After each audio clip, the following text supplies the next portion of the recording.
معاك يا عبدو. سامع.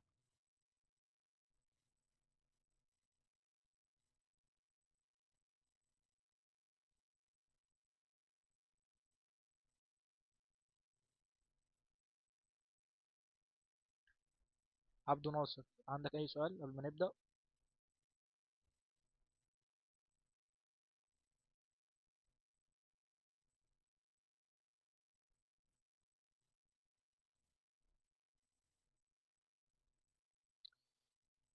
ده بالظبط التاسك اللي كان مطلوب منكم المرة اللي فاتت إن شاء الله. يعني ما أعتقدش إن ناس كتير عملته. معرفش إيه كانت الصعوبة بتاعت الخطوات دي. أنا قلت لك ترسم لي حتى لو نفس المخطط ده، بس أنت تكتبه بيدك.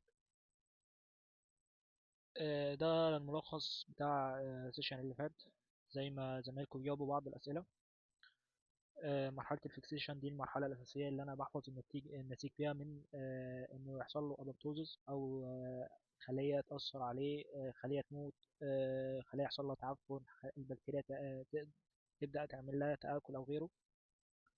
فبالتالي أنا لازم أحفظها في الفيكسيشن اللي هو الفورمالين. وطول ما النسيج بتاعي محفوظ في الفورمالين ممكن يقعد أكتر من سنة، اتنين، تلاتة، ما بيتأثرش بأي حاجة. والمتوسط بتاعه من 6 ل 48 ساعة.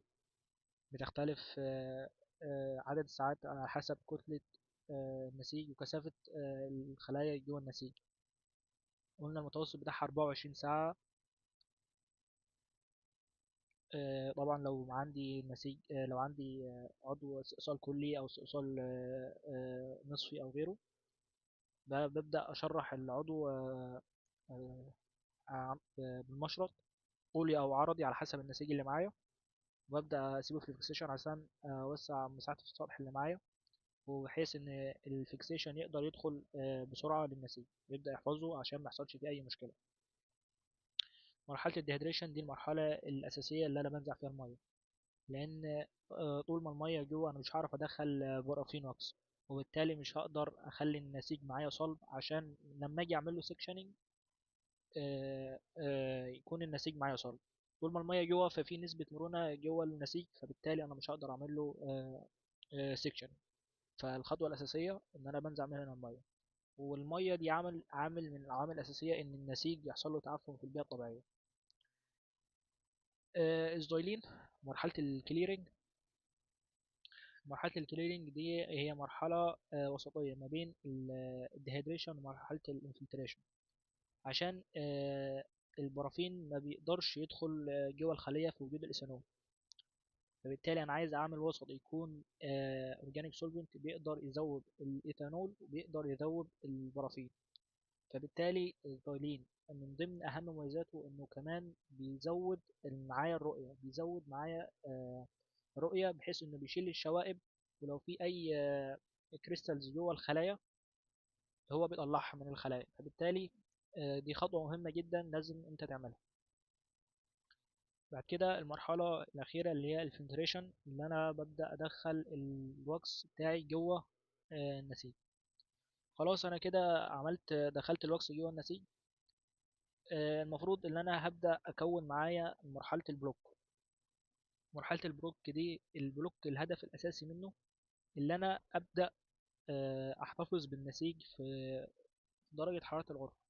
ولو حبيت بعد كده اخد شريحه من نفس البلوك بعد فتره، بعد سنه او اتنين او تلاته، عادي انا بقدر اخد من البلوك ده شريحه عادي. مرحله البلوكينج دي هي المرحلة الأساسية اللي أنا بقدر أثبت فيها بعمل فيها البلوك عشان أقدر أثبته في الميكروتوم، عشان أقدر أخد منه سكشن. من يعني الرولز بتاعته، القاعدة بتاعته بتقول لك أول حاجة أنت لازم تختار كاسيت واحد كل مرة. لازم يعني كل مرة أنت بتشتغل فيها أنت بتفتح كاسيت واحد، ما ينفعش تفتح كاسيتين، لأن أنت لو فتحت كاسيتين وبتنقل النسيج بتاعك من الكاسيت ده للبلوك ده، أنت ممكن تتلخبط. ولو انت اتلخبطت في رقم، انت كده العينة دي راحت من الشخص ده للشخص ده، وبالتالي انت هتديله تشخيص غلط، وده هيضر معاك المريض. رقم اتنين، انت لازم تختار المولد بتاعك يكون على حسب حجم العينة. ايه هو المولد ده يا دكتور؟ الشكل اللي انت شايفه قدامك ده، حجم العينة الموجودة جوه الكاسيت، هل هي صغيرة؟ هل هي كبيرة؟ ايا كان الحجم بتاع النسيج بتاعك، انت لازم تختار المولد الثابت عليه اللي ينفع انت تحطه فيه. ما ينفعش تختار حجم مولد اكبر بكتير من الحجم النسيج بتاعك، ولا يكون حجم المولد اصغر من حجم النسيج بتاعك، لان ده هيأثر معاك على عملية البلوكينج. عملية البلوكينج دي هي المرحلة اللي انا بقدر اجهز فيها البلوك ده. زي ما انتم شايفين، ده البلوك الشمعي اللي انا بقدر احتفظ بيه درجة حرارة الغرفة لمدة سنين، وده اللي انا بقدر اعمل منه سيكشن واحد اقدر احتفظ بيه، اقدر اخده على شريحة. فبالتالي انا عشان تبقى معايا العملية دي ناجحة، لازم اختار المولد بتاعي يكون مناسب لقطعة النسيج اللي هي موجودة معايا جوه الكاسيت. طيب انا يا دكتور بعمل عملية البلوكينج دي على انهي جهاز، او ازاي انا بعملها؟ اول حاجة انت لازم تعرف ايه هي الامبيدنج ماشين. اول حاجة زي ما انت شايف ده اللايت سورس، مصدر ضوئي لازم يكون موجود معاك انت وبتعمل الامبيدنج. انت تكون شايف الكاسيت كويس، وتكون شايف البلوك انت وبتعمل له، بتفتح الديسبنسر وبتحط فيه البرافين، فبالتالي لازم يكون في مصدر ضوئي. البرافين ريفايزر ده المكان اللي انا ببدأ احط فيه البرافين بتاعي، هو شمع. البرافين بيجي اصلا في كيس، كل حجم كيس بيختلف، تقريبا بيبقى حجمه 2 كيلو او 2 كيلو او 3 كيلو على حسب الشركة اللي بتجيبه لك. وبيجي عبارة عن قطع صغيرة، قطع شمعية. انت بتفتح او يعني حتت بلاستيك صغيرة، قطع شمع صغيرة. انت بتفتح الريفايزر ده وبتبدأ تحط فيه البرافين، عشان الجهاز يبدأ يسخن البرافين ده ويبدأ يسيحه، لان زي ما قلنا ان البرافين في درجة حرارة الغرفة هو صلب. دي الكنترول بورد، دي اللي انت بتبدأ تظبط فيها درجة الحرارة بتاعة البرافين نفسها، درجة التسخين، درجة الفورسيبس بتاعك الموجود جوه الجهاز، درجة الكولد بليت اللي موجود تحت الديسبنسر، ودرجة الكولد بليت اللي موجودة الموجود فيها العمومي. فهو الكنترول بورد دي هي اللي انت بتبدأ تظبط بيها درجة الحرارة بتاعة الجهاز كامل. بعد كده في انت معاك لينس. اللينس دي انت بتبدأ تحطها بعد وانت بتصب، عشان تتأكد وضع النسيج يكون صح، يكون في الوضع الصحيح. البرافين بيزن دي المخزن اللي بيكون فيه البلوكات، ويكون فيه المولد بتاعك او الكاسيتات بتاعتك، لان انت مجرد ما بتطلع الكاسيتات من جهاز التمرير، انت بتبدأ تحطها في البرافين بيزن، بحيث البرافين بيزن دي بتكون درجة الحرارة بتاعتها 60، اللي هي نفس درجة حرارة البرافين في الجهاز ده، ونفس درجة حرارة البرافين اللي كانت موجودة في الجهاز التمرير اللي فات. احنا قلنا ان انت لازم تشتغل مجرد ما بيفصل الجهاز بتاع التمرير اللي فات، انت حضرتك بتكون في المعمل وتبدأ شغل مباشرة، لان انت لو سبت الجهاز فصل ودرجة الحرارة قلت، البرافين هيبدأ يتصلب، وبالتالي انت مش هتعرف تطلع الكاسيتات من جوه الجهاز. فبالتالي لازم يكون درجة حرارة البرافين بيزن ده نفس درجة حرارة بتاعة الجهاز نفسه اللي هي 60. في الورم بليد اللي انت شايفه ده، درجة الحرارة بتاعته تقريبا يعني ممكن تكون 60 أو 62 في بعض الحالات، بحيث إن أنت لو حصل منك أنت وبتصب الشمع والنسيج حط بطريقة غير صحيحة، بتقدر تسخن البلوك تاني وتبدأ تظبط وضع النسيج تاني جوه المولد بتاعك، وتبدأ تصب عليه تاني. البرافين ديسبنسر دي الحنفية اللي بينزل منها الشمع وهو سائل. الكولد بليد ده وظيفته ان هو بتبدا انت تثبت عليه المولد بتاعك، وبتبدا بتصب عليه البرافين عشان البرافين يتجمد، عشان تقدر تنقل المولد بتاعك من غير اي اهتزاز او النسيج يتحرك على الكولد بليت اللي هو الاساسي. الورم فورسيبس اللي انت شايفه ده لازم يكون درجة حرارة الفورسيبس اللي انت بتستخدمه نفس درجة الحرارة بتاعة البرافين، نفس درجة حرارة التيشو.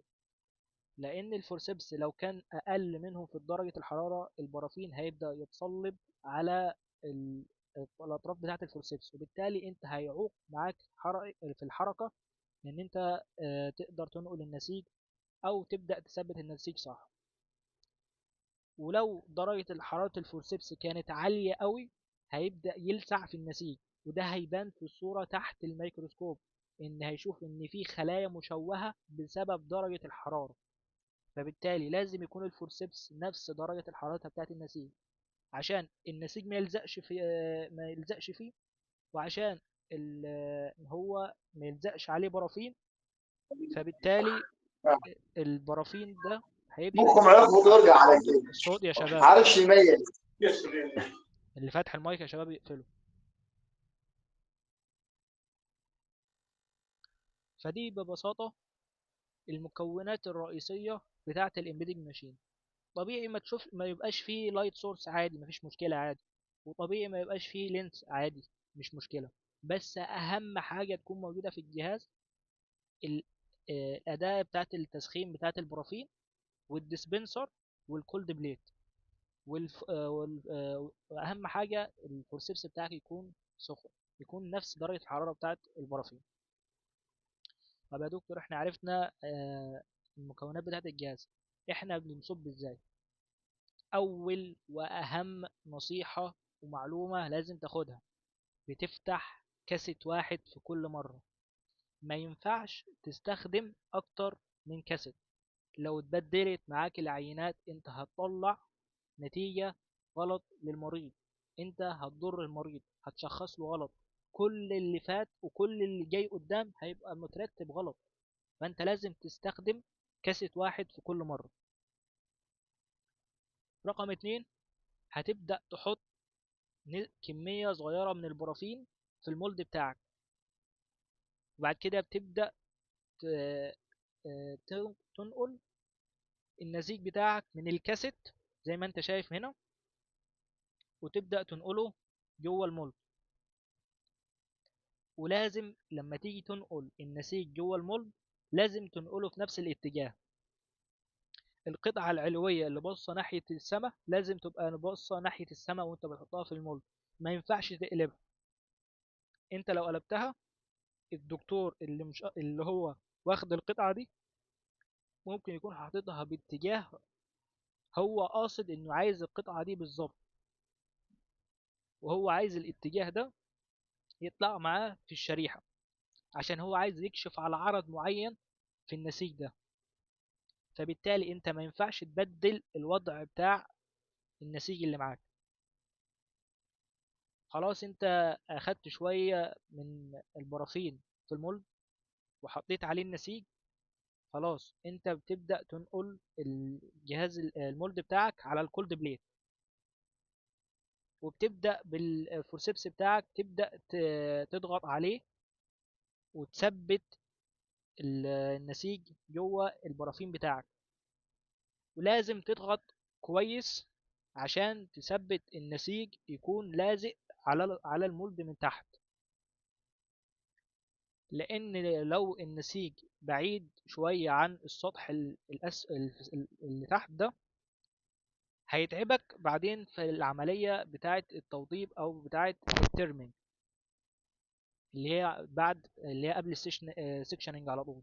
فانت لازم تضغط كويس بالفورسيبس في المرحلة أول ما تبدأ تحط المولد بتاعك على الكولد بليت، وتبدأ تضغط كويس بالفورسيبس عشان تثبت النسيج بتاعك يبقى لازق يعني من تحت في المولد. بعد كده بتبدأ تحط الكاسيت بتاعك. زي ما قلنا إن الكاسيت ده عبارة عن علبة الكبريت الصغيرة، فهو ليه غطا وليه القاعدة اللي انت بتكتب عليها الاسم بتاع المريض. الرقم التسلسلي بتاع المريض، انا اسف. بتبدا تحط عليه القاعده بتاعه الكاسيت بتاعك، وتبدا تملى البلوك اللي موجود قدامك ده، تبدا تملاه كاملا بالبرافين لحد ما يتغرق، لحد ما خلاص هيبقى فاضل منه شويه ويبدا ينزل من الكاسيت بتاعك زي ما انت شايف كده، تملاه برافين.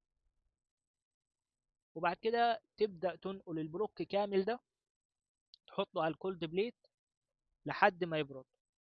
وفي الأصح أنت لو عندك تلاجة في المعمل بتبدأ تنقل البلوكات دي جوه التلاجة أو جوه الفريزر بحيث إنها تبدأ تتصلب بسرعة. أول ما بتبدأ تصلب أنت بتروح خلع المولد بتاعك تاني، وتبدأ ترجع المولد ده جوه الجهاز بتاع الماشين بتاعك تاني، تبدأ ترجعهم في البرافين بيزن تاني. وخلاص أنت كده حصلت معاك على البلوك الشمعي. بلوك الشمع ده يقدر تحتفظ بيه في درجة الحرارة بتاعة الغرفة لأكتر من 3 أو 4 أو 5 سنين طبيعي عادي، مفيش أي مشكلة. الشريحة الأولى فشلت تقدر تعمل بعدها تاني يوم شريحة تاني، فشلت تعمل غيرها. عايز بعد فترة من الفترات تعمل دلالات على الشريحة دي، مفيش أي مشكلة. مشكلة التحاليل دي إن هي بتاخد وقت، فبالتالي كل مريض أنت مش هتقدر تقول له أنا عايز منك عينة تانية. انت مش هتقدر كل شويه تفتح المريض تاخد منه جزء وتقول له لا استنى عليا، لو فشلت اجيبك تاني. لا، ميزه البلوك الشمعي ده لو انت محتاج تعمل تحاليل اضافيه على نفس العينه انت بتقدر تعملها في نفس المكان. انا اسف، بتقدر تعملها من نفس آه، البرافين بلوك تاني، مفيش اي مشكله. نعيد تاني الخطوات. اول حاجه قلنا انت بتستخدم كاسيت واحد في كل مره، ما ينفعش تفتح اكتر من كاسيت. لو سمحت يا دكتور، اتفضل. لسه الحته دي تاني عشان ما كنتش مركز فيها. حاضر، هعيدها من الاول، ماشي.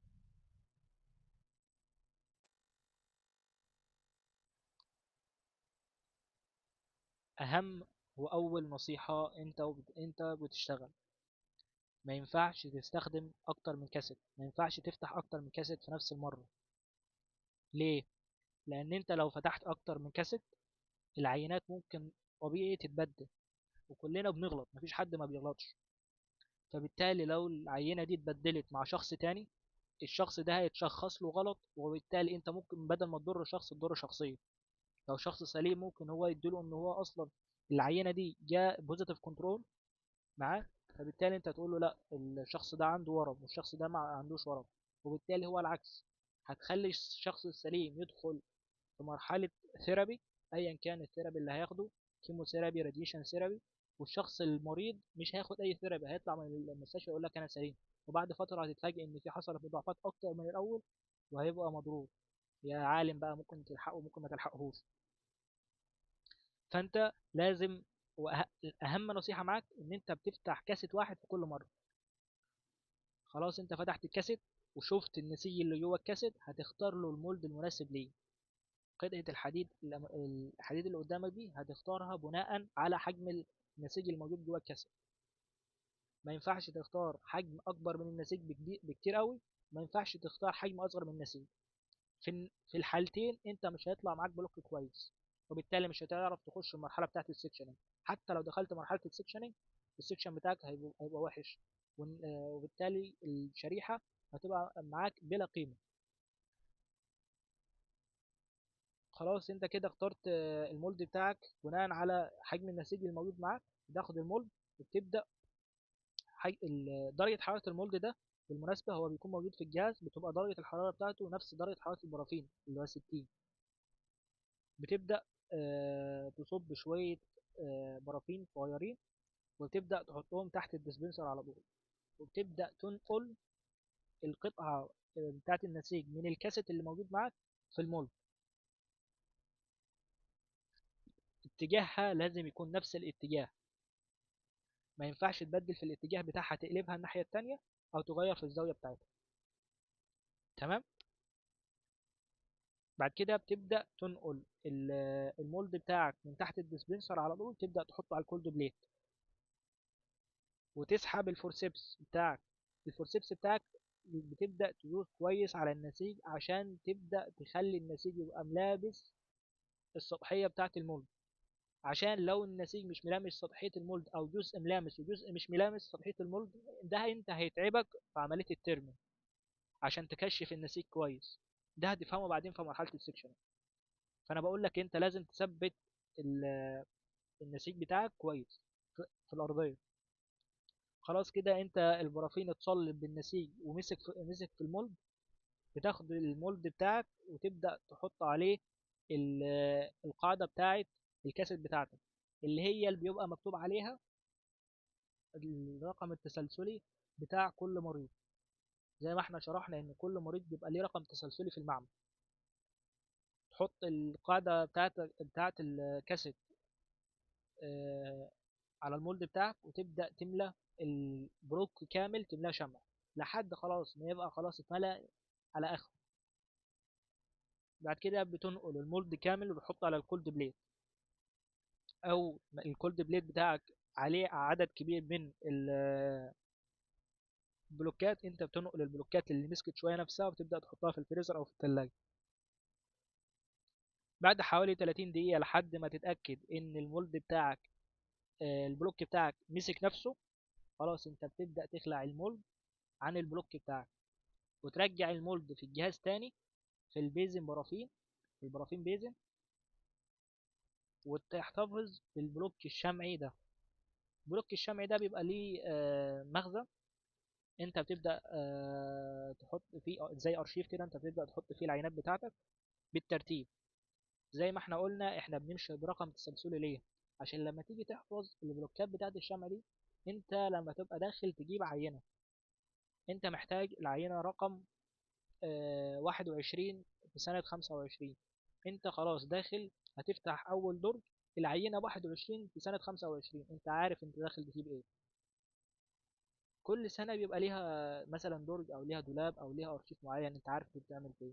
فده سبب من الاسباب الرئيسية اللي احنا بنرقم بالسنة وبنرقم برقم تسلسلي، عشان لما تيجي تدخل في الارشيف بتطلع عينة من جوه الارشيف، سواء الارشيف بتاع البلوكات او ارشيف الشرايح، انت عارف هتقدر تطلع بسهولة العينة دي.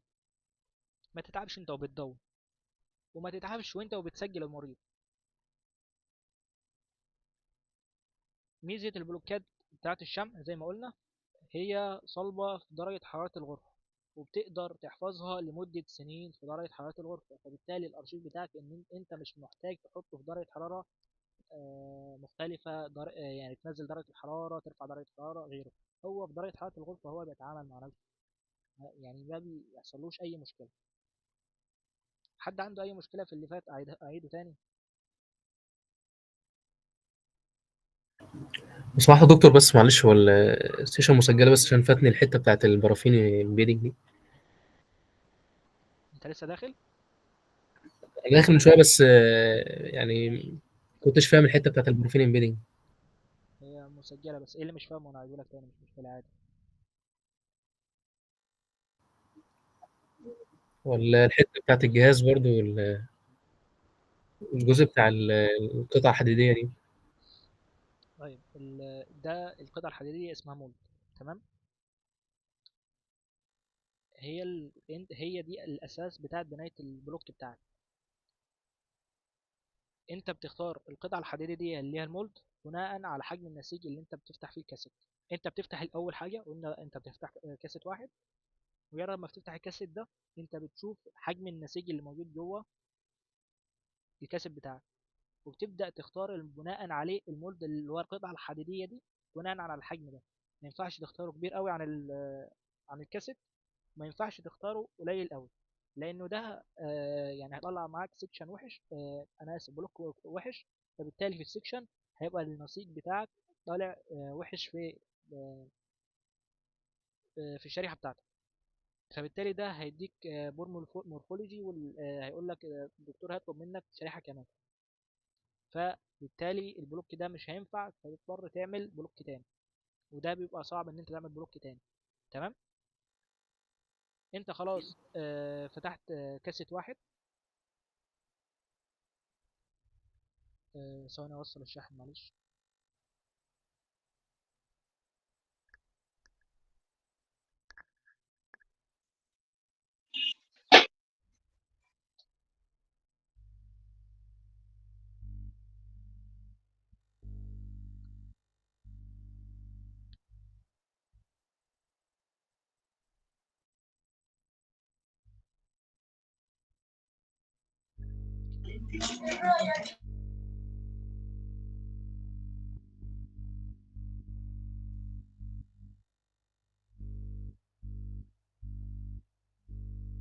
خلاص انت نقيت المولد بتاعك بناء على حجم النسيج. تبدأ تاخد المولد ده، القطعة الحديدية دي، تبدأ تحط فيها شوية برافين صغيرين.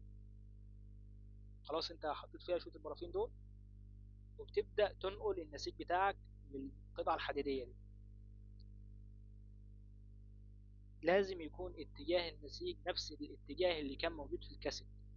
ما ينفعش تغيره، ما ينفعش تقلبه. لو اتقلب انت كده بتدي وضعية غلط للدكتور اللي هو حاطط، يعني الدكتور اللي بيعمل بروسنج هو بيحط النسيج جوه الكاسيت، هو عارف هو عايز انهي اتجاه في النسيج، فبالتالي انت ما ينفعش تقلب له الاتجاه ده خالص. يا دكتور اتفضل. استاذنك بس ربع ساعه كده. نعم. استاذنك هخرج ربع ساعه راجع في الشارع انا مش عارف. اتفضل اتفضل. ماشي.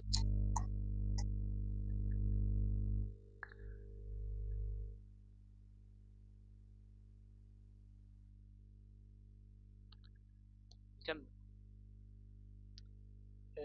خلاص انت نقلت النسيج بتاعك جوه المولد، فبالتالي انت بتمسك البروسيس بتاعك وتبدا تثبت النسيج بتاعك جوه المولد. لازم النسيج يبقى لامس ارضيه المولد، عشان لو مش لامس ارضيه المولد جزء وجزء، لا انت هيتعبك في الترمينج انت وبتكشف النسيج عشان تبدا تعمل عمليه السكشن. فبالتالي لازم يكون النسيج كامل لامس الارضيه. انت بتبدا تضغط بالفورسيبس بتاعك على النسيج. هو موجود في الكولد بليد الصغير اللي هو جنب الديسبنسر. بعد كده خلاص انت البرافين بتاعك شبه نشف ومسك النسيج كويس. بتبدا تاخد القاعده بتاعه الكاسيت اللي هي مكتوب عليها السيريال نمبر بتاع المريض، وبتبدا تنقلها على المولد، وتبدا تملى البلوك بتاعك كله شمع. مجرد ما بيتملي شمع بتمسكه بالراحه من غير ما يتهز، تبدا تحطه على الكولد بليت الرئيسي لحد ما يتصل. بياخد حوالي 30 دقيقه. دلوقتي الكولد بليت بتاعي مشغول، انا بنقل العينات اللي موجوده على الكولد بليت في الفريزر، وبحط عينات جديده على الكولد بليت عادي، مفيش اي مشكله، لحد ما العينات كلها تتصلب. وببدا افك المولد عن البلوك بتاعي. المولد ده ببدا ارجعه الجهاز تاني في البرافين بيزن، اللي هي الفرن بتاعت البرافين بيزن، اللي هي درجه الحراره بتاعتها 60 درجه مئويه، عشان لو هكمل شغل تاني. البلوك الاساسي اللي انا عملته ده بقدر اخد منه بدل الشريحه 10 و20 30 شريحه عادي، مفيش اي مشكله. درجه الحراره هو درجه حراره الغرفه هو صلب، بيقدر يعيش بدل السنه 2 و3 و4 و5 عادي، مفيش اي مشكله.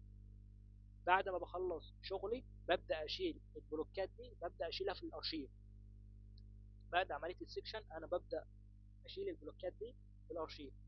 كل بلوك ليه تسلسل، يعني أنا ببدا بالسنه، سنه 25 عينه رقم 1، بعدها العينه رقم 2، بعدها العينه رقم 3، بعدها العينه رقم 4، لحد ما اخلص العينات بتاعتي، لحد ما اوصل 1000 2 3 على حسب العينات اللي انا تجيلي في السنه. عشان انا لما بعد فتره من الفترات لو طلب مني اجيب بلوك من الارشيف عشان اعمل عليه دلاله او شريحه كمان، يبقى بسهوله انا بقدر اطلع البلوك ده من الارشيف بتاعي عشان اعمل عمليه السكشن. عمليه السكشننج دي بتمكنني ان انا اقدر اخد قطعه او سكشن من برافين بلوك عن طريق الميكروتوم، يبقى سمكه بيبدأ من 2.5 3 مايكرو لحد 7 مايكرو، عشان يبقى معايا الرؤية واضحة تحت الميكروتوم. طب ايه هي انواع الميكروتوم يا دكتور؟ انواع الميكروتوم انا عندي 3 انواع من الميكروتوم. الروتاتري ميكروتوم، رقم 2 الفريزنج ميكروتوم او الكاريوستات، رقم 3 الالترا ميكروتوم. الروتاتري ميكروتوم ده اللي هو الميكروتوم العادي اللي انا بستخدمه في معظم الشغل بتاعي. هو جهاز تقيل وثابت في مكانه، ده بيقدر يديلي عبارة عن سيريال سيكشن او سيريال تريل، بقدر اخده في المرة الواحدة. السكينة بتاعتي بتبقى مثبتة في زاوية معينة تقريبا 45 درجة، على عكس الفروزن ميكروتوم او الكاريوستات ده انا بستخدمه في الفروزن سيكشن. الروتيتر ميكروتوم ده انا بستخدمه في البرافين بلوك او البرافين سيكشن.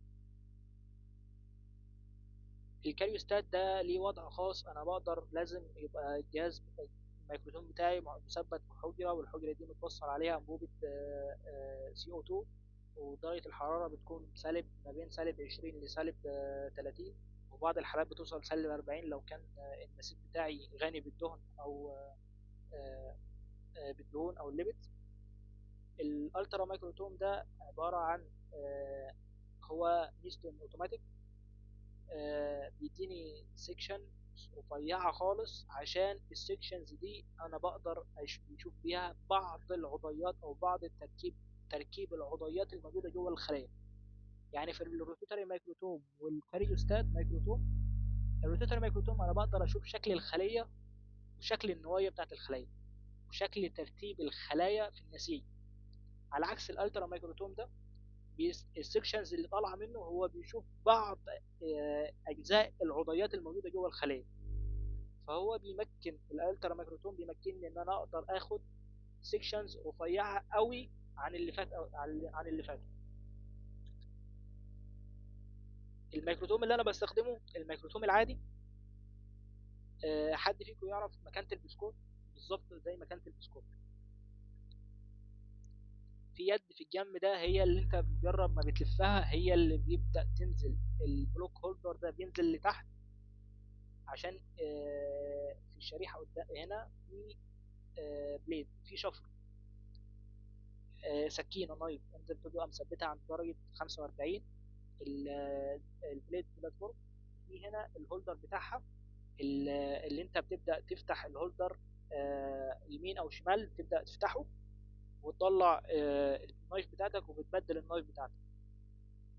ودي البليد بلاتفورم اللي هي المسرح او بتاع الشريحة بتاعتك.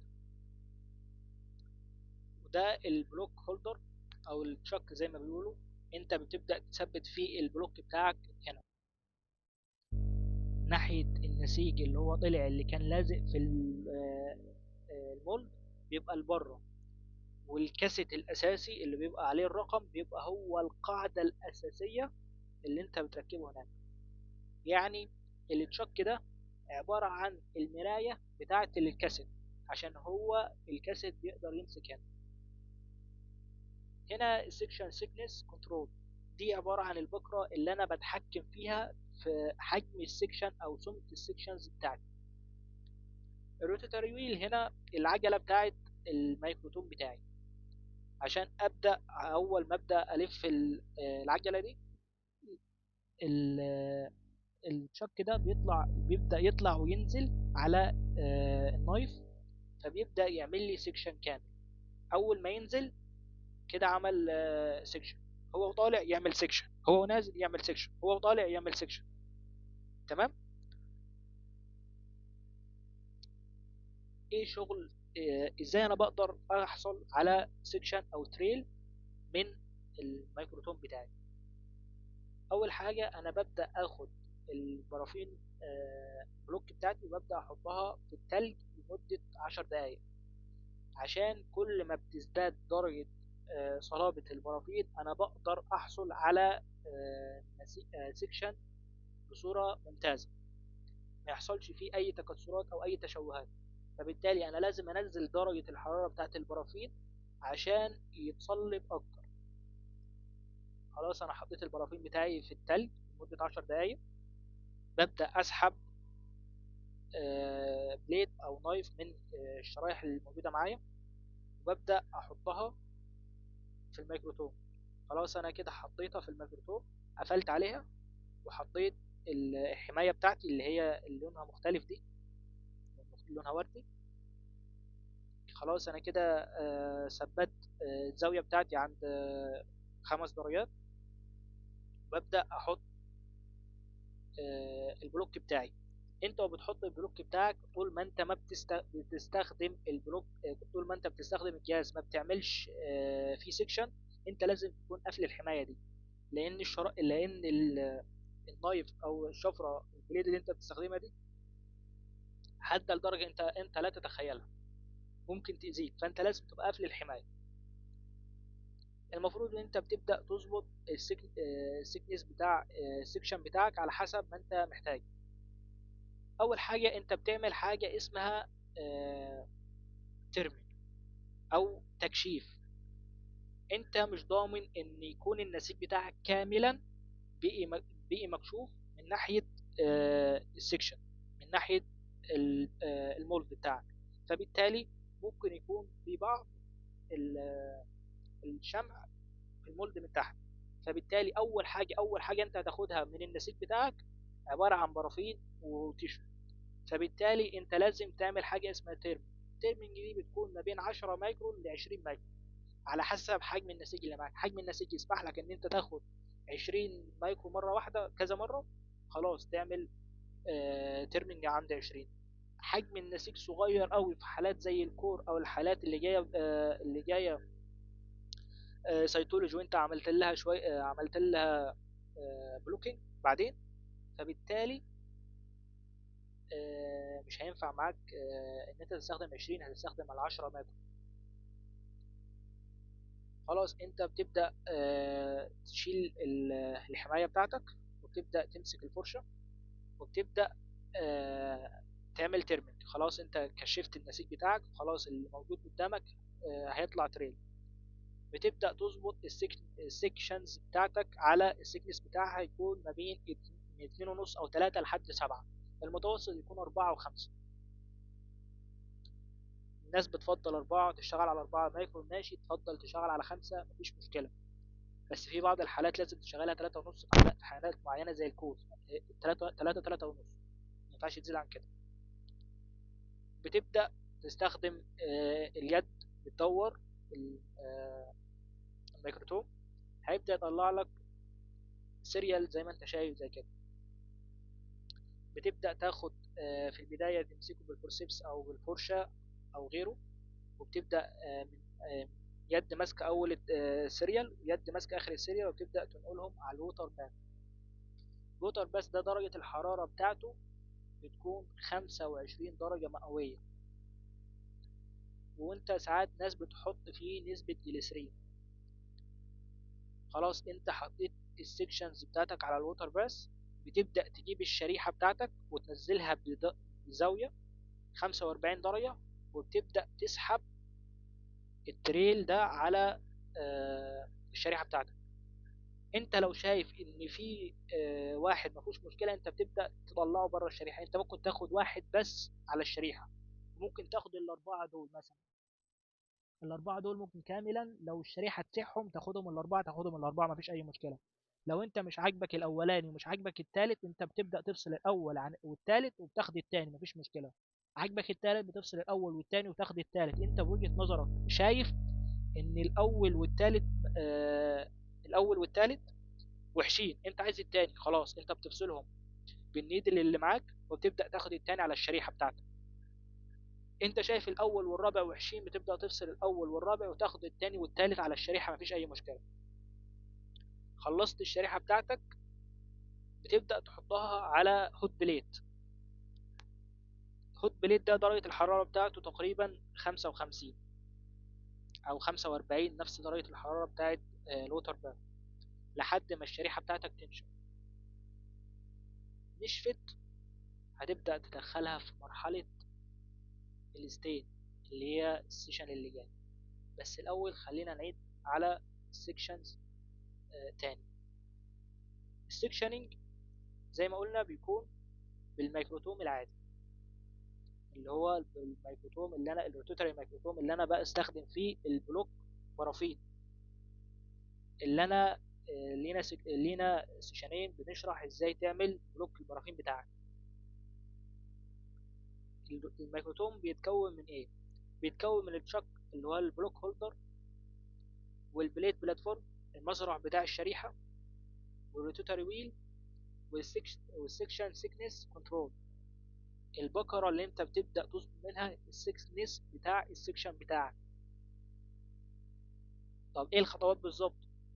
انا بجيب البرافين بلوك بتاعتي وببدأ احطها في التلج لمدة 10 دقايق عشان البرافين يتصلب اكتر ما هو صلب.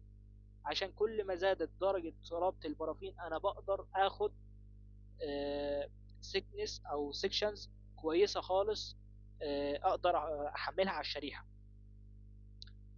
رقم 2، انت بتفتح الحماية بتاعة الميكروتوم وتبدأ تحط فيها الشفرة، بعد كده بتبدأ تقفل الشفرة تاني.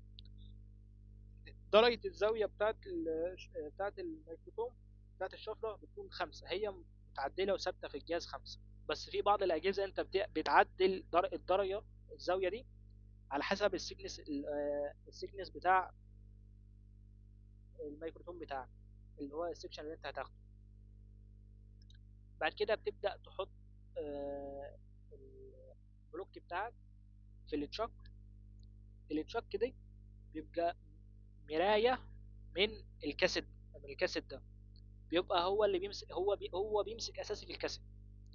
فانت بتحط الكاسيت عليه وبتخلي البلوك بتاعك واجهة النسيج عليك لبره، وبتقفل التشك كويس. وانت ده كله انت لازم تكون قافل الشفرة بتاعتك، عشان الشفرة دي حادة ممكن تأذيه. اول حاجة انت لازم تعملها، بتعمل حاجة اسمها تيرمينج. انت بتكشف النسيج اللي قدامك، عشان انت مش ضامن ان المولد اللي في المولد، انت النسيج بتاعك كان لازق كامل في المولد، فبالتالي انت بتاخد اول جزء، ممكن يكون شمع ونسيج مفيش مشكلة. الترمنج التانية ممكن تاخد جزء في النسيج مفيش مشكلة. الترمنج التالت خلاص كده انت ضمنت ان انت خلاص دخلت في النسيج كامل، النسيج بتاعك اتكشف من كل الزوايا بتاعته. بتبدأ ترجع السيكنس بتاع السكشنز بتاعتك في حدود ما بين 3 ل 7. ناس بتفضل 4 وناس بتفضل 5. انا بقول لك اشتغل 5 مفيش مشكلة. بتبدأ تشتغل وتدور اليد بتاعت الميكروتوم، هيطلع معاك تريل سيريال زي ما انت شايف كده. بتمسك السيريال ده يد من البداية ويد من الآخر، بتستخدم فرش أو فورسيبس. بتبدأ تمسك السيريال ده وتبدأ تحطه على الووتر باث. الووتر باث ده درجة الحرارة بتاعته 45.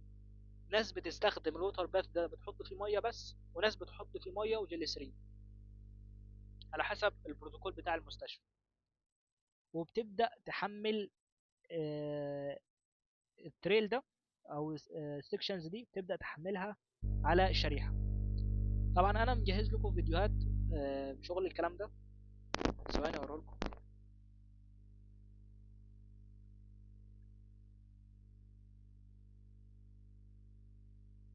called formalin. خلينا نرجع من الاول.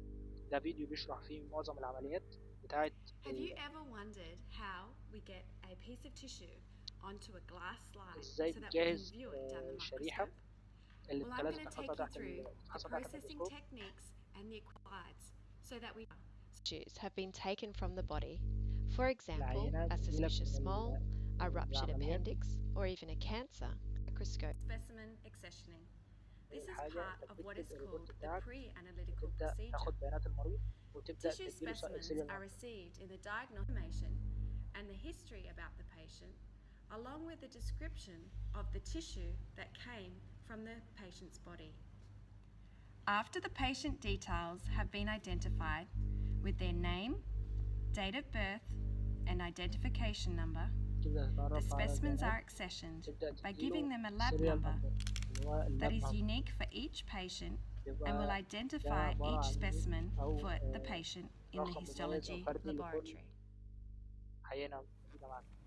After the specimen has been زي accessioned, ما the قلنا خلاص pathologist استلمت or the العينة، scientist conducts a الباثولوجيست gross بيبدأ ياخد examination البيانات whereby the بتاعة العينة tissue اللي is جاية، described and measured and all or تبدأ some of the تاخد tissue is prepared توصفها for tissue الطول بتاعها، processing. العرض بتاعها، Some المسافة of the بتاعها، tissue تبدأ is تاخد removed جزء from من the organ العينة and it دي، is لو أنت placed عايز أو into a عايز cassette. يفحص العينة دي The cassette is يبدأ able to يحطها hold في the tissue الكاسيت، in place while tissue processing occurs. بعد كده تبدأ The تقفل cassette is الكاسيت. also used in the embedding process, which we will look at later on. The purpose of fixation is to كده بنخش preserve على the مرحلة tissues الفيكسيشن. permanently in a lifelike state as possible. Fixation should occur as soon as possible الفورمالين after the صلاين tissue has been removed اللي from the هو body, 10%، and this اللي هو usually الفورمالين occurs in the اللي operating بنستخدمه theatre, في but الفورمالين sometimes العادي. occurs in the lab. Fixation reduces autolysis, otherwise known as tissue degradation. There are a variety of fixatives that can be used, depending on the type of tissue present and the features to be demonstrated. بيقول لك إن العينات الصغيرة البيبسي بتاخد من ساعتين ل4 ساعات، على عكس العينات الكبيرة بتاخد حوالي 12 ساعة. The routinely used fixative is an aldehyde called formalin, otherwise called formaldehyde. The samples are placed كده into a tissue processor, which is an زي ما automated انت شايف هنا الجهاز ده متطور شوية، ليه شاشة قدامك انت بتبدأ تكتب ان الانفجار الاول بكذا. الانفجارات اللي في الاول ما فيهمش درجة حرارة، على عكس الانفجارين اللي في الاخر اللي هم فيهم واكس، بارافين واكس، ليهم درجة حرارة زي ما انت شايف كده. machine that pumps the chemicals in and out of the tissue specimens. This is necessary to remove the water from the tissue and replace it with the molten paraffin wax.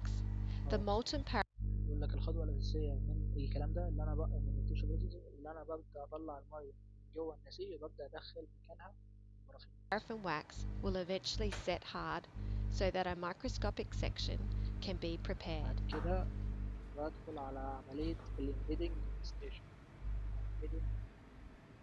زي ما انت شايف الفورسبس هنا متثبتة في الهولدر بتاعها، درجة حرارة الهولدر ده 60 درجة مئوية. The embedding center consists of a hot and cold surface. The high temperature keeps the paraffin wax as a liquid so that it is easier to manipulate the tissue sample from the cassette to the mold. الورم بليد ده درجة الحرارة بتاعته 60، هو بيسيب المولد عليها عشان المولد ما يبردش. At the embedding center, the tissue sample is removed from the cassette and is placed into a mold. فتحت الكاسيت، تبدأ تاخد البروسيس شوية برافين نفس. The embedding center consists of a hot and cold surface. The high temperature keeps the paraffin wax. زي ما انت شايف كده مجرد ما نقلت الكولد بليد البرافين اصلا بدأ يتجمد، بدأ لونه يتغير للون الابيض بدل ما كان شفاف. As a liquid, so that it is easier هي التيشو على طول، وراحت حطت الكاسيت عليه to manipulate the tissue sample from the cassette to the mold. At the embedding center, the tissue sample is removed from the cassette and is placed into a mold. The mold is filled with liquid paraffin wax. The microtome.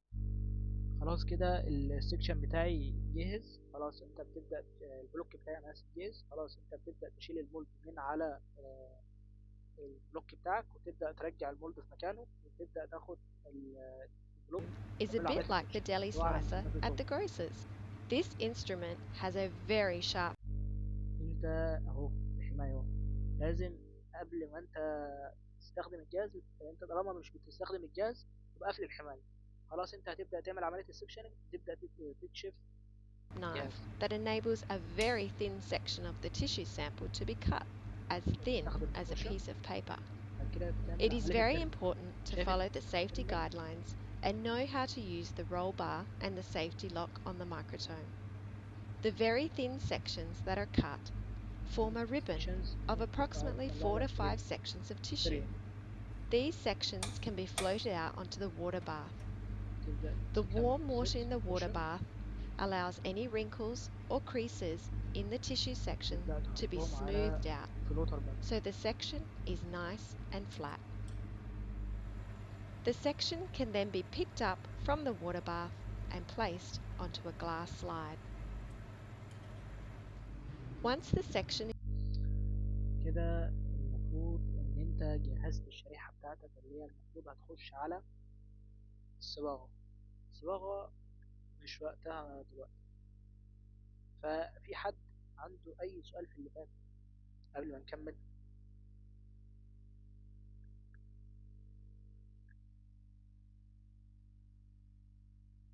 لو محدش عنده اسئلة. سمحت يا دكتور، هو معلش بس عندي سؤال، هو ليه النسيج اللي واخدينه كبير جدا؟ يعني مع ان انا باخد حاجه بسيطه جدا يعني، فالباقي ده بعمل فيه ايه؟ برميه يعني ولا بيعمل إيه بالظبط؟ سؤال كويس.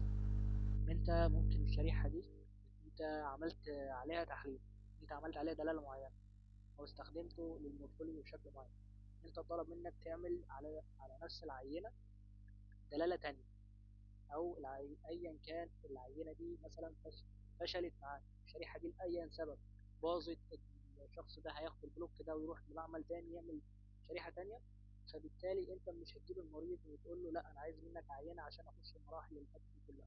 فانت بتقدر تحتفظ بالبلوك كده وتقدر تعمل عليه اي تحاليل او ايا كان اللي انت هتستخدمه في المرحله اللي بعدها.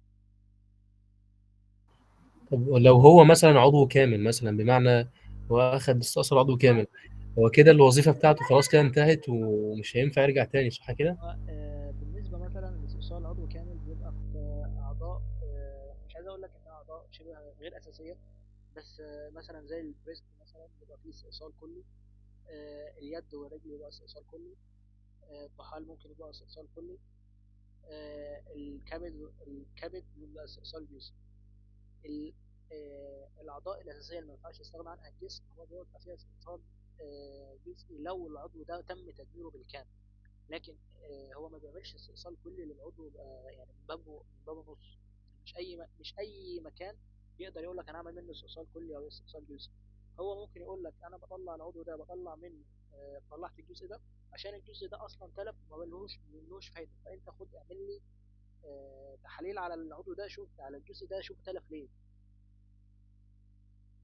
فمش عشان هو العضو ده حصل فيه تلف هو بيستأصله، هو بيستأصل مثلا منه جزء بيبقى يحصل فيه، يقول لك اعمل لي عليه تحليل، خلي شوف لي ايه هي الانسجه اللي تلفت فيه وايه السبب بتاع التلف ده. تمام. تمام، وهو بيعرف السبب ده عشان مثلا الكانسر مثلا ما ينتشرش في باقي الجسم، صح كده؟ بالظبط، عشان يبدا يعالج سواء هيخش في الثيرابي اللي جاي، سواء كيموثيرابي او راديشن ثيرابي او ايا كان. تمام، شكرا. يا يوسف.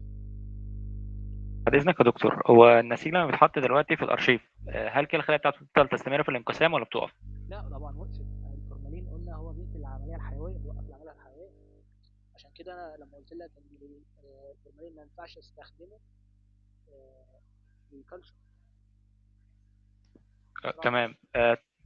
تمام. طب هو كان في تقريبا عينة كان الدكتور عادل بيطري علينا عليها، الخلايا بتاعتها فضلت تنقسم لفترة طويلة وأعتقد لحد دلوقتي لسه بتنقسم.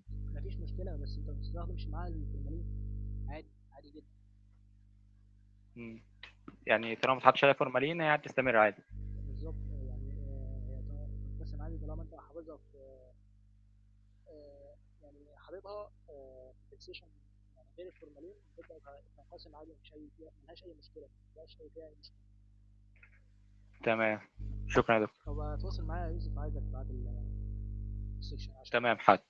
ماشي. تمام.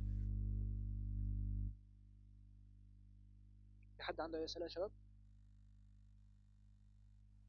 طيب نكمل. دكتور، هو في الفيديو يعني المفروض إن هي أخدت عينة من البداية، جزء من العينة في البداية، المفروض التيشو كله اللي أنا استلمته كله على بعضه بحطه في الفيكسيشن، وبعد كده باخد جزء منه أحطه في الكاسيت وأكمل الخطوات الباقية.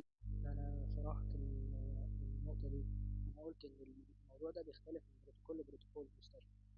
في بعض المستشفيات بتبقى العينه بتبقى سريعه من العمليات للمعمل على طول، وفي مستشفيات بيبقى البروتوكول بتاعها ضعيف شويه، فما بيبقى مفيش ربط ما بين المعمل والعمليات، فبالتالي هم بتوع العمليات عارفين ان العضو ده هيطالع عشان يحصل بيه 1 2 3، فهم بيحطوا له فورمالين. المعمل بيبقى باعت له فورمالين عشان يبقى جاهز، او باعت له الكحول، او باعت له ايا كان الفيكسيشن.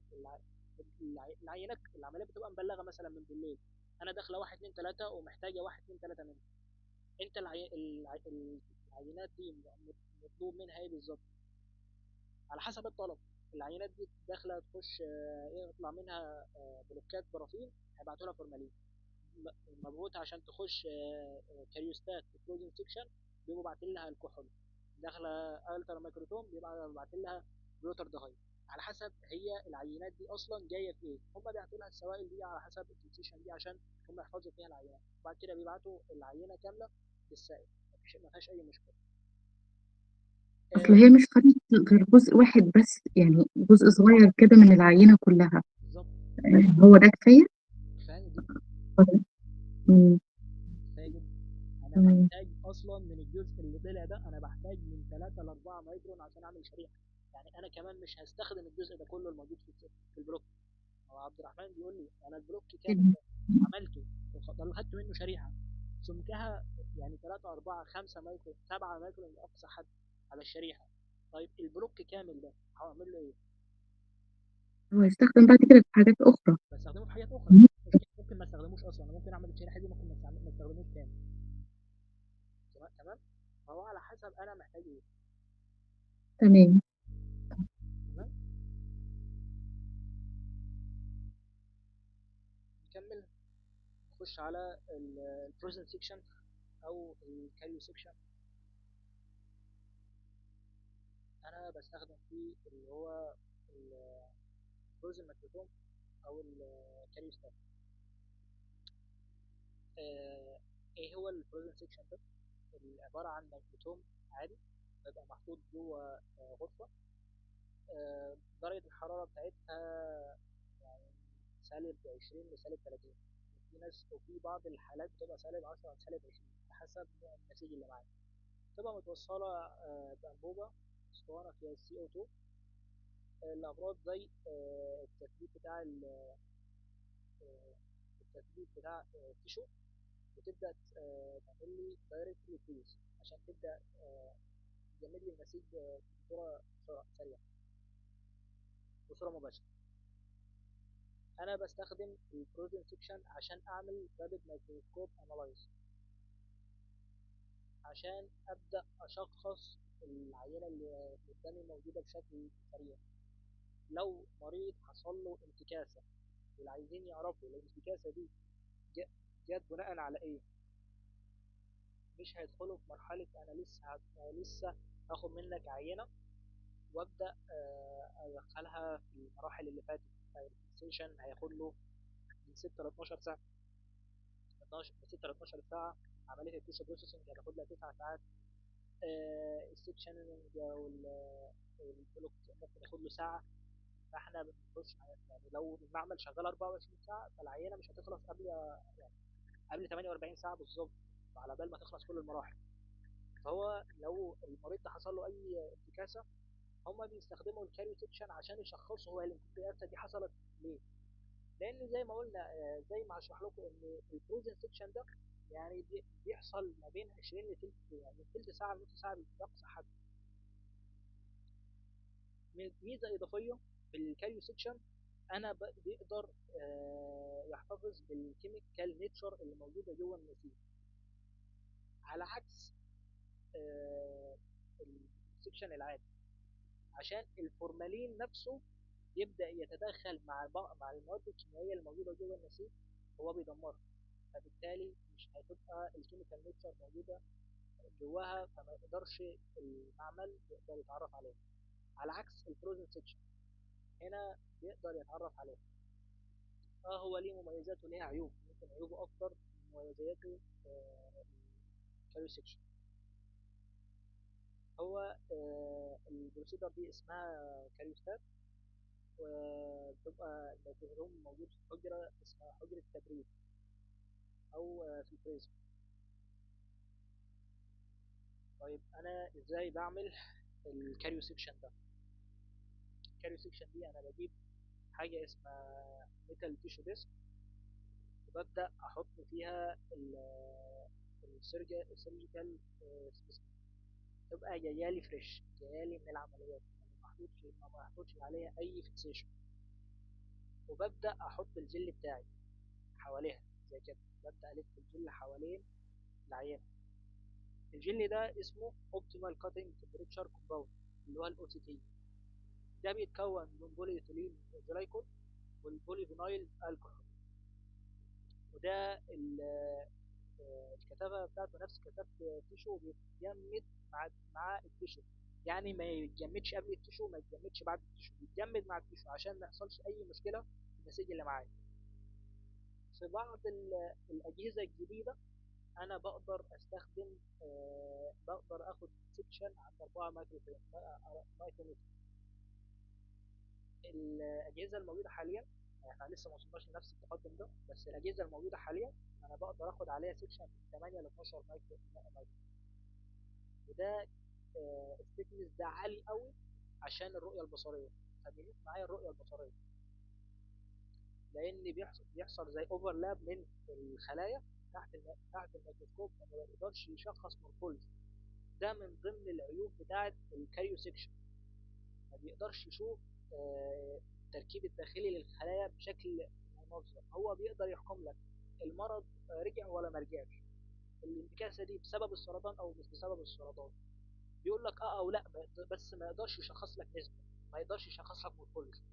فدي من ضمن العيوب بتاعه الكاريو سيكشن او سيكشن تيشو.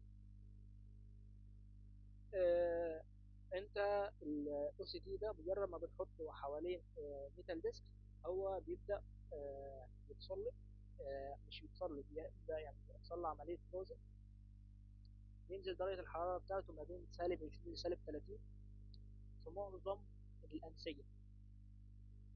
معظم الأنسجة بعد ما بتجمد بتبقى يعني صلبة زي الحجارة.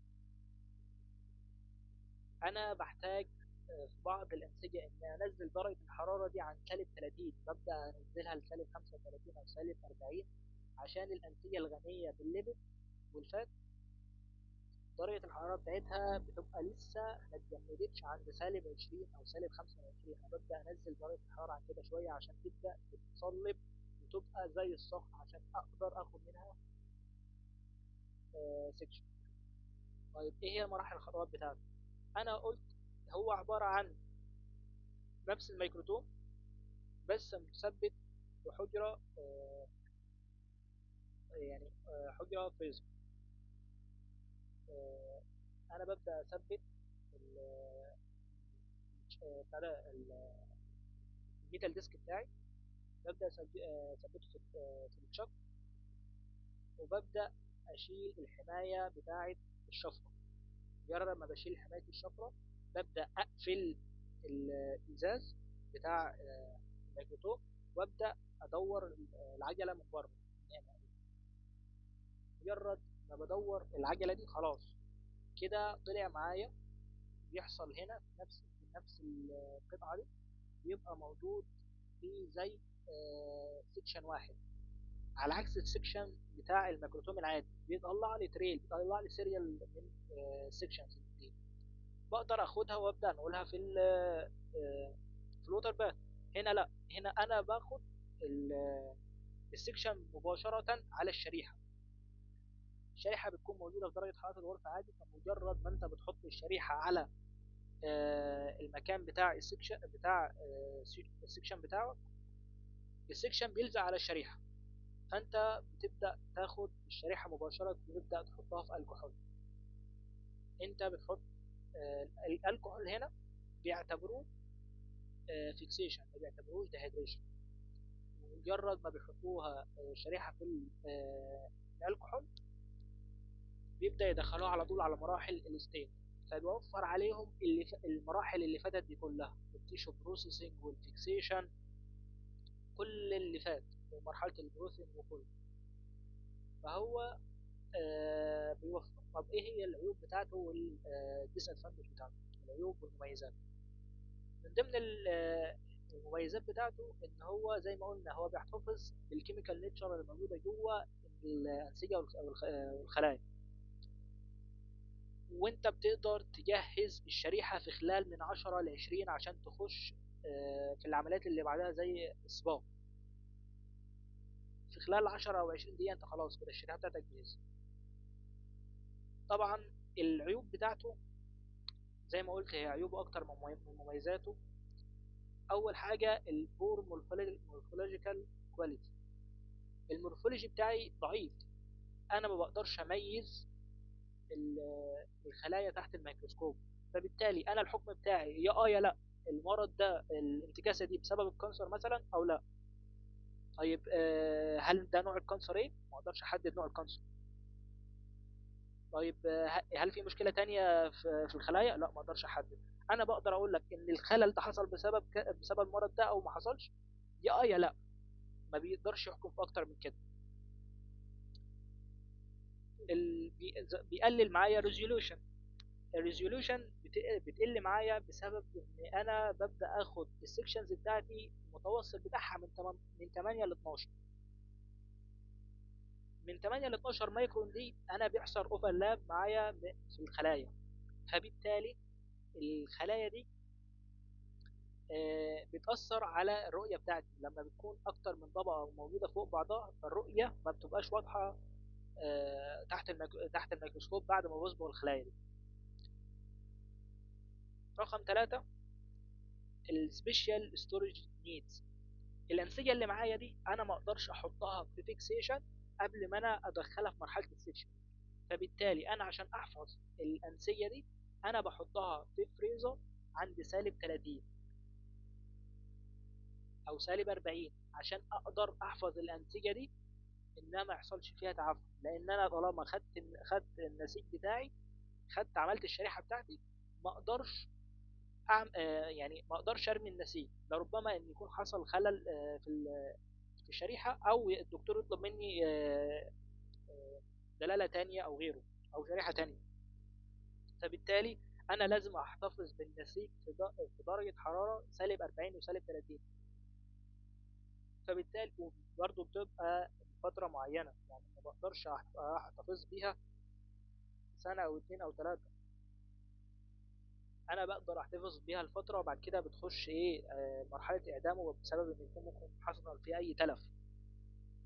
لان لو درجه الحراره بتاعت النسيج رجعت تاني خلاص كده النسيج طبعا هيحصل فيه عمليه تعفن، ممكن يخش ابوبتوزس وغيره. فبالتالي انا بقدر احفظ النسيج لفتره معينه وفي درجه حراره معينه. كده انا شرحت السكشن العادي والكاريو سكشن. السكشن اللي جاي هناخد الستين. يا رب الاقي لكم فروزن سكشن.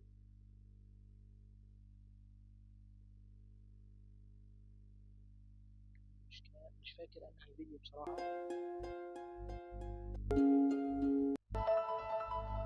فروزن سكشن زي ما انتم شايفين هنا الشامبر تمبريتشر -24.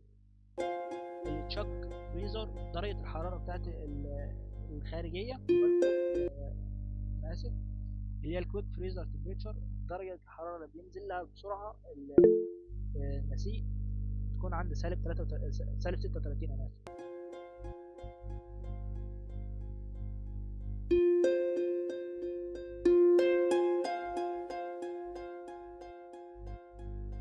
زي ما انت شايف كده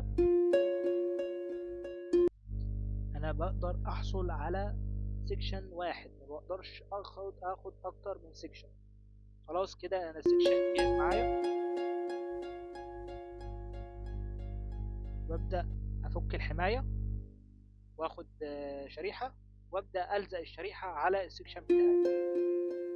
خلاص انا الشريحه بتكون عند درجه الحراره بتاعه الغرفه، ببدا اخد الشريحه واسيبها تلف في الهواء، بعد كده ببدا انقلها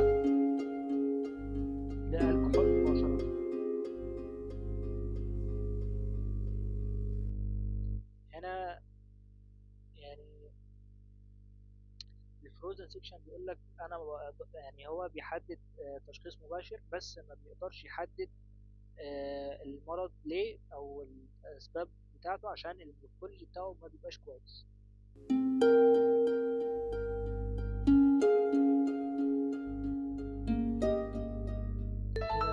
مرحلة البيزك ستيننج تكنيك. كده خلصنا يعتبر السكشن سيشن. لو حد عنده اي سؤال انا معاك.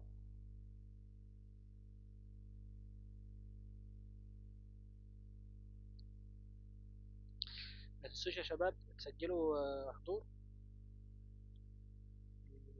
لينك الحضور موجود في الشات بتاع السيشن جوجل ميت.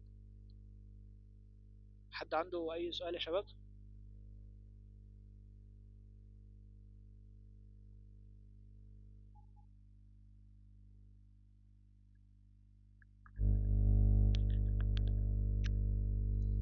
طيب حد يجاوبني. طيب السيشن دي اسهل ولا السيشن اللي فات؟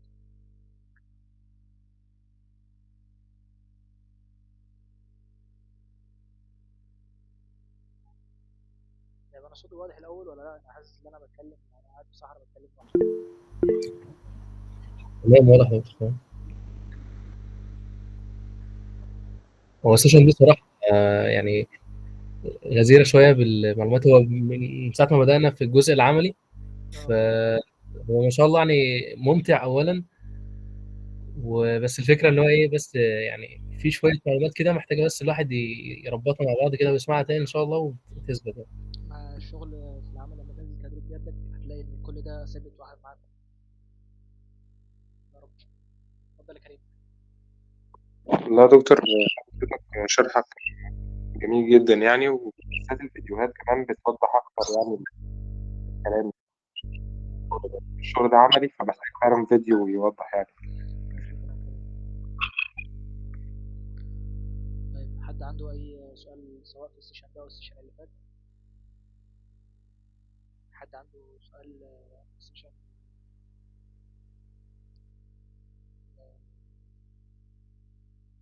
حد عنده اي سؤال في العموم سواء السيشن دي او اللي فاتوا التاني اللي فاتوا؟ طيب ان شاء الله انا هبعت لكم التاسك بتاعكم على الجروب. السيشن دي لو التسجيل بتاعها شغال ان شاء الله هنتفق النهارده او بكره.